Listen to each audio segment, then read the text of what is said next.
안녕하세요. 2025년 10월 23일입니다.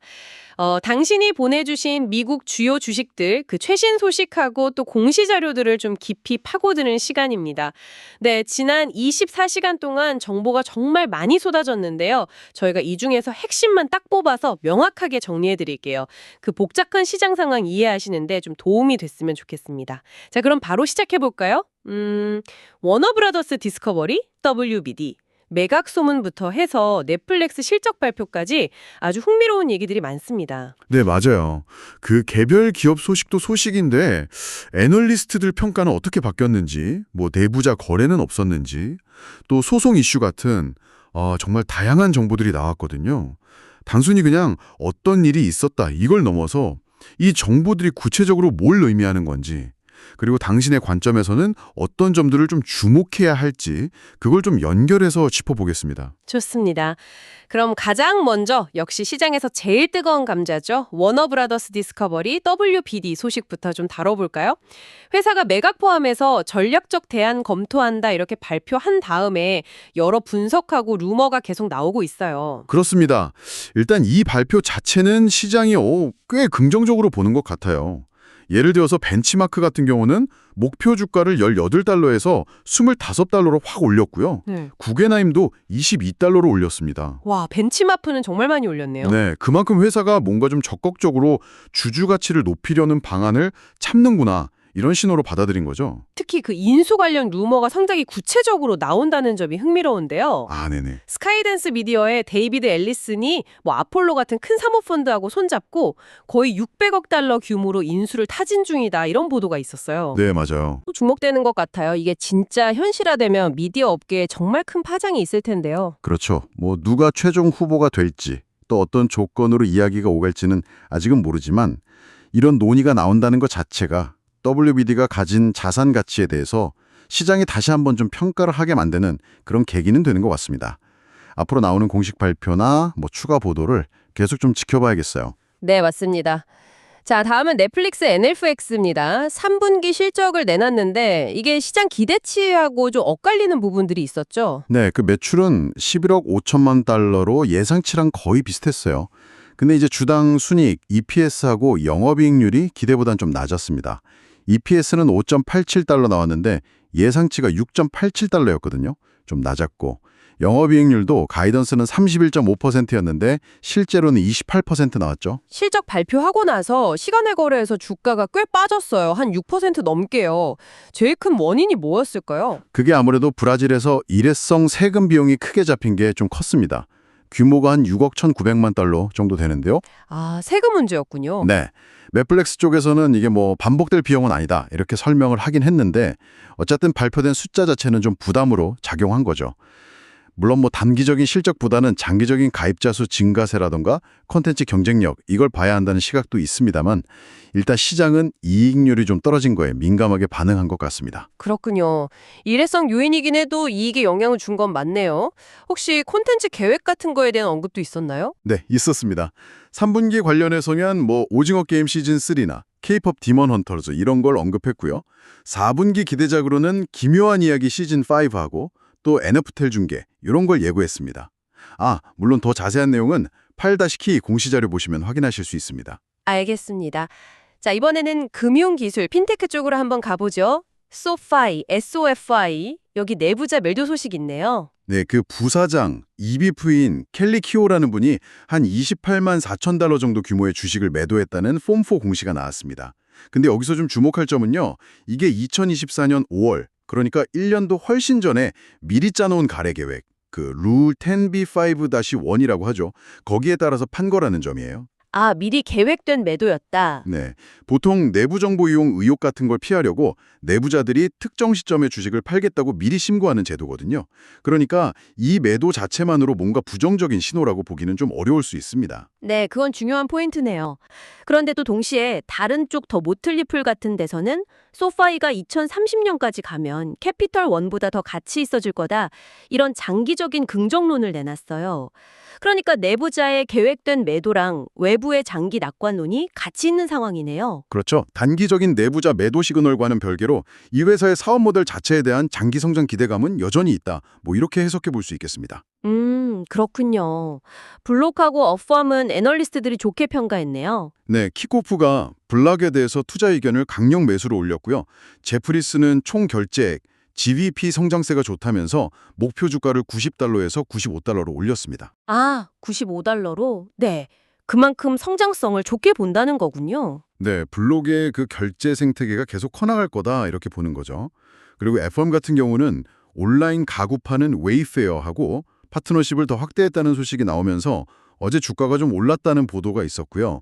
다른 투자은행들의 긍정적인 평가 업데이트 소식도 같이 나왔습니다. 다른 핀테크 기업들 뭐 UPST나 LC, PYPL, HOUD, 코인 이런 데는 지난 24시간 동안은 비교적 조용했네요. 페이팔 정도가 배당주나 뭐 시장 분석 기사에서 가끔 언급되는 정도였고요. 네, 맞습니다. 이 기업들에 대해서는 뭐 특별한 개별 뉴스는 없었습니다. 자, 이번엔 건강관리 기술, 헬스테크 쪽으로 가보겠습니다. 라이프MD, LFMD, 여기는 좀 안 좋은 소식 있네요. 아, 네, 좀 안타까운데요. 연방 증권 사기 집단 소송이 제기됐다는 보도가 나왔습니다. 특정 기간, 그러니까 2025년 5월 7일부터 8월 5일 사이에 회사가 재무 상태나 성장 전망에 대해서 투자자들을 좀 속였다. 이런 주장입니다. 구체적으로 어떤 점을 문제 삼고 있는 건가요? 그 회사의 핵심 사업 중 하나인 가상 비만 관리, 렉스MD라고 하는데요. 여기서 고객 확보 비용, CAC라고 하죠. 이게 늘어난 거나 또 체중 관리 프로그램 환불률이 예상보다 높았던 거, 이런 문제점들을 제대로 알리지 않았다는 겁니다. 실제로 지난 8월에 실적 발표하면서 이런 문제가 좀 드러나면서 주가가 그때 44% 넘게 폭락했었거든요. 아, 그랬었죠. 네, 그 여파가 이제 소송으로까지 이어진 걸로 보입니다. 그렇군요. 큰 회사들, 엘라일릴리하고 노보 노르디스크는 어떻습니까? 엘렐라이는 이사 두 분에 대한 펌4 공시가 여러 건 나왔는데 이건 뭐 시장에서 주식을 산 게 아니고요. 보상 프로그램 따라서 주식 단위, 그러니까 스톡 유닛으로 받은 겁니다. 퇴임하고 나서 실제 주식으로 받는 조건이죠. 엠비버 같은 경우는 지배주주인 노보 노르디스크 재단이 이사회를 좀 바꾸려고 한다 이런 소식이 나오면서 지배구조 관영 불확실성이 좀 부각돼서 최근 주가에 좀 부담이 있었습니다. 다만 그 당뇨병 치료제 라이벨서스가 심혈관 위험도 줄여준다는 효과로 FDA 확대 승인을 받은 거, 이 긍정적인 재료는 여전히 유효합니다. 다른 원격 의료 기업들 TODOC나 AMWL, HIMS 같은 곳들은 별다른 소식 없었고요. 네, 지난 24시간 안에는 뭐 주목할 만한 움직임은 없었습니다. 알겠습니다. 부동산 기술 프롭테크 분야로 넘어가 보죠. 로켓 컴퍼니즈, RKT가 인력을 줄이고 있다는 소식이 있네요. 네, 크레인시 디트로이트 비즈니스 보도인데요. 최근에 미스터 쿠퍼 인수를 마무리한 다음에 추가로 인력을 감축하고 있다고 합니다. 아마 효율화 작업의 일환으로 보입니다. 동시에 야후 파이낸스에서는 로켓이 사업 모델을 주택 소유 플랫폼으로 바꾸려는 것에 대해서 좀 신중해야 한다는 분석 기사도 나왔습니다. 반면에 오픈도어, 오픈에 대해서는 긍정적인 분석들이 좀 보이네요. 네, 잭스에서는 부동산 중개인들하고 파트너십을 강화하는 전략이 괜찮다 이렇게 평가했고요. 더 모틀리풀은 2025년에 사야 할 고성장 주식 중 하나로 꼽기도 했습니다. 그리고 가치 투자 분석으로 유명한 말리데아 FDA의 벤자민 그레이엄 모델 분석 리포트도 나왔고요. 진로나 XP, EXPI 같은 다른 기업들은 좀 잠잠했고 F폴리오는 오늘, 그리고 코스타그룹은 10월 28일에 실적 발표가 있군요. 뉴스코프는 어제 8K 공시를 냈는데 자사주 매입 관련 업데이트일 가능성이 크다고요. 네, 최근에 계속 연달아 제출된 걸 보면 아마 진행 중인 자사주 매입 프로그램 현황을 공시했을 확률이 높아 보입니다. 네, 미디어 스트리밍 분야에서는 아까 얘기했던 WBD NFLX 말고 디즈니에 대해서는 긍정적인 장기 전망 분석이 나왔네요. 네, 더 모틀리풀 같은 곳에서 디즈니가 뭐 스트리밍 사업 수익성 개선이나 테마파크 실적이 꾸준한 거, 또 강력한 IP 이런 걸 바탕으로 해서 앞으로 10년 동안은 S&P 500 지수를 능가할 수도 있다. 이런 좀 낙관적인 분석을 내놨습니다. 물론 이건 애널리스트의 장기적인 전망입니다. 그렇죠. 컴캐스트는 어제가 분기 배당금 지급일이었고 후보나 로쿠는 별다른 뉴스가 없었고요. 네, 맞습니다. 자, 소매 분야 소식도 좀 다양하게 나왔습니다. 먼저 의류 신발 쪽, 나이키는 이슈가 여러 개가 동시에 나왔네요. 네, 좀 복합적이에요. 전직 임원이 성차별하고 보복당했다면서 소송을 제기했다는 법적인 리스크가 하나 있고요. 또 현 CEO의 턴어라운드 전략은 잘 되고 있나 이런 평가 기사도 나왔습니다. 그러면서도 또 아디다스하고 경쟁 구도는 어떤지 분석하는 기사도 있고 신제품 출시 소식도 있고 뭐 여러 측면에서 나이키를 둘러싼 관심이 여전히 높다 이걸 보여주는 것 같습니다. 룰루레몬하고 온홀딩은 애널리스트 평가가 있었죠. 룰루는 BNP 파리바 엑산이라는 곳에서 투자 의견을 비중 축소해서 중립으로 올렸습니다. 아마 최근에 주가가 좀 많이 빠졌는데 이게 좀 과도했다 이렇게 판단한 걸로 보입니다. 온홀딩 5호는 레이먼드 제임스가 시장 수익률 상회 의견을 계속 유지했고요. 데커스 DCK는 오늘 실적 발표를 앞두고 있네요. 호카랑 어그 브랜드로 유명한데 시장 관심이 높겠어요. 맞습니다. 오늘 장마감하고 실적 발표인데요. 월가에서는 매출 한 14억 2천만 달러, EPS는 1.58달러 정도 예상하고 있습니다. 근데 어제 UBS에서 매수 등급은 유지했는데 호카 브랜드의 소비자 직접 판매, DTC 성장세가 좀 둔화될 수 있다. 이런 이유로 목표 주가를 살짝 낮췄어요. 158달러에서 157달러로요. 아주 살짝이네요. 네. 그래서 이번 실적에서는 아마 호카 성장세가 계속 좋은지 이게 가장 중요한 포인트가 될 것 같습니다. 그렇군요. 가구 및 가정용품 분야는 전반적으로 좀 쉽지 않은 환경이다 이런 분석이 있다고요? 네, 맞아요. 인플레이션도 있고 또 관세 문제도 있고 팬데믹 이후에 소비 패턴도 변하고 해서 업계 전반적으로 좀 압박이 있는 것 같습니다. 이런 배경하에서 개별 기업들이 어떻게 움직이는지를 좀 봐야겠죠. 러브색은 신제품으로 좀 돌파구를 찾으려는 모습이네요. 네, 필로우색 체어 주니어라고 해서 좀 작은 사이즈의 빈백 의자를 내놨더라고요. 요즘 작은 주거 공간이 많아지는 트렌드를 겨냥해서 제품 라인업을 좀 확장하려는 전략으로 보입니다. RH 같은 경우는 이런 어려운 환경 속에서도 마진하고 매출을 개선하면서 좀 회복력을 보여주고 있다. 이런 분석이 나왔고요. 윌리엄스 소노마는 기관 투자자가 섰다는 소식하고 배당 소식이 있었고 레이지보이는 애널리스트 등급이 올라갔고 리더십 개편 소식도 있었네요. 웨이페어는 큰 할인 행사하고 실적 발표를 앞두고 있고요. 네, WSM은 기관 매수 소식하고 배당금 지급 예정 소식이 있었고요. LG비는 잭스에서 등급을 올린 가운데 핵심 비즈니스 강화를 위해서 경영진을 좀 개편했다는 소식이 있었습니다. 웨이페어는 연중 가장 큰 할인 행사인 웨이데이를 개최한다고 발표했고 10월 28일에 실적 발표도 예정되어 있어서 주목해볼 필요가 있겠습니다. 중고차 시장의 칼바나 소식도 좀 흥미롭네요.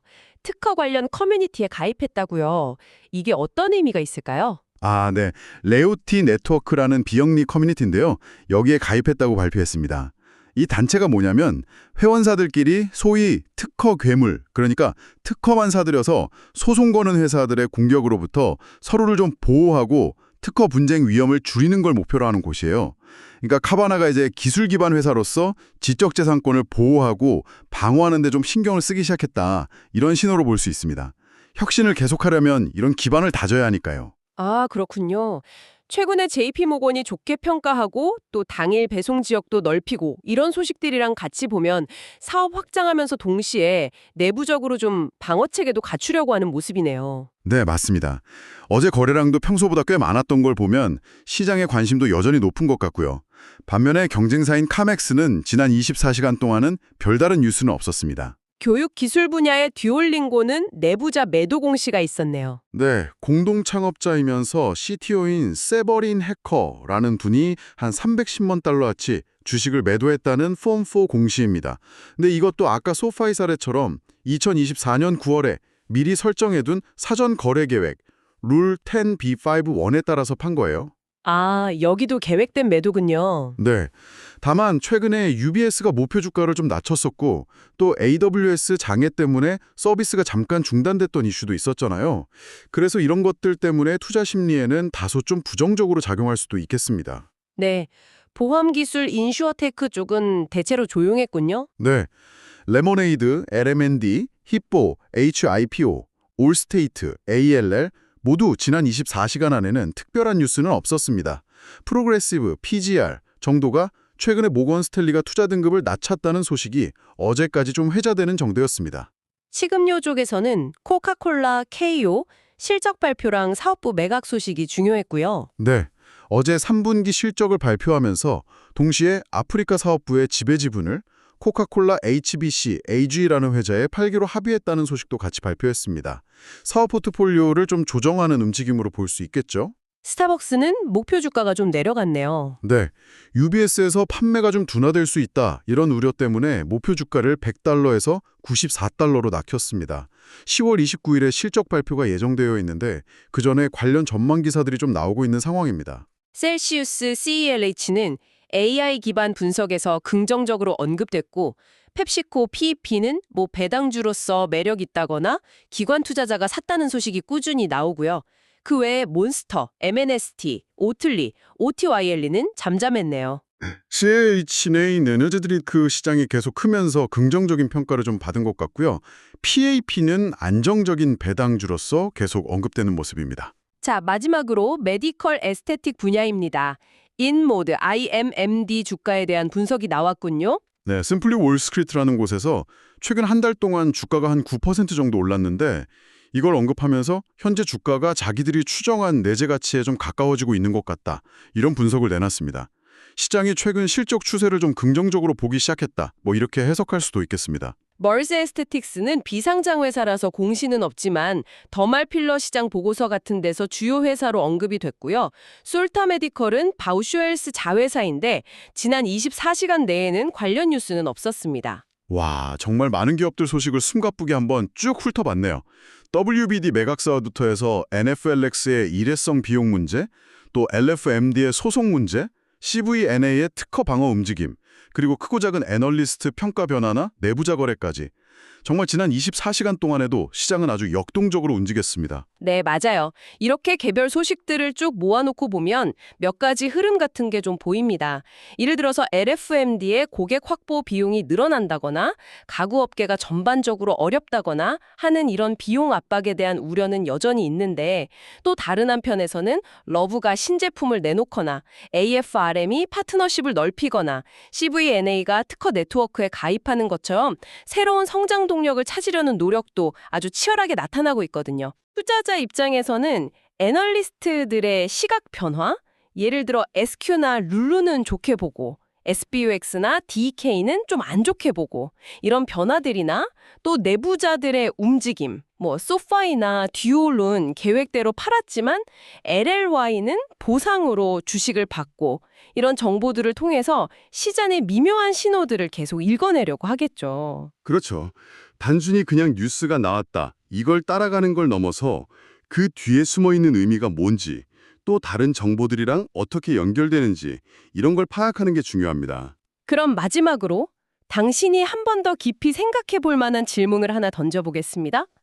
오늘 저희가 다룬 이야기들 속에서 워너브라더스의 거대 M&A 가능성 같은 아주 공격적인 성장 추구 움직임하고 또 라이프MD의 소송이나 카바나의 특허 방어 같은 잠재적인 위험을 관리하려는 노력이 동시에 나타나고 있잖아요.